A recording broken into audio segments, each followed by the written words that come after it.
जय जगन्नाथ सांग मैंने आज था श्रावण मासर तृतीय सोमवार आम माँ झील गाधोई पाधे टी अलता लगे कहीं आज सोमवार मंदिर जो बारिपट गचु टे बेलपत्र तोली आनी कहीं शिवंकर बेलपत्र बहुत प्रिय रोसे सारी आम समस्ते बाहरी पड़ू टे मंदिर श्रावण मासर 4टा सोमवार तो आम दर्शन समस्ते करूँ जहाँ भी आमको गोटे 2टा सोमवार जाकि बाबा दर्शन करने को पड़ो कहीं बाबा यहाँ श्रावण मास चलती जेहतु आम श्रावण सोमवार करचे ठाकुर आशीर्वाद आम जा बहुत भलरे भलरे बाबा दर्शन करदेलु मंदिर भी बहुत फांका थिला भिड़ थी कि फांका था मंदिर कम भी नुआ नुआ चली कम्प्लीट होनी तो ठाकुर दीप लगे भोग दे ठाकुर को प्रणाम करी आसती माँ राधाराणी और प्रभु श्रीकृष्ण को दर्शन करदेक मुझे भी निकुंज बिहारी मंदिर को जाए ना कृष्ण को न देखिकी मुझे आसनी क्या कृष्ण को मूर्ति देखले मन पूरा मुग्ध हो जाए जो पूजारी थे से मत कहले प्रभुंर टे फोटो उठे दिया बजरंग बाली दर्शन कर आम पलि गोटे मंदिर में प्रभु शिव शंभु माँ पार्वती माँ राधाकृष्ण बजरंग बाली भी अच्छा जहाँफल कि गोटे मंदिर गले 5 जन देवादेवी को दर्शन करके आसीपारे राखी स्टल पड़ा राखी स्टल भेराइटी राखी देखी बहुत मन मुग्ध होती कि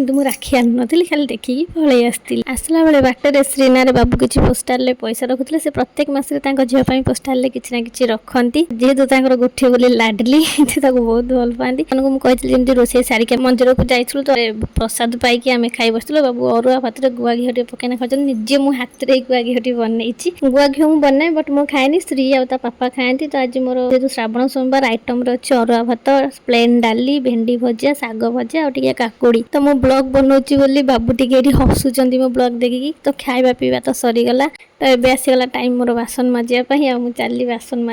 माजी सारे पुणी स्त्री को शुआईबी आज इलेक्ट्रिक वाला आमको बहुत हैरान कर सारा सकालू आम करेन्ट पलैची एपर्यंत आसीनी से इलेक्ट्रिक वाला को कंप्लेन करी फोन करी से आसलानी आसिक दिन 1:30 से पहुँचला इलेक्ट्रिशियन ट्रांसपोर्ट टी सज कलाठू जाकि आम करेन्ट आसी श्री इंदास शोई चलतु फ्रेंड्स आज मिनी ब्लॉग टी शेष कर बाय।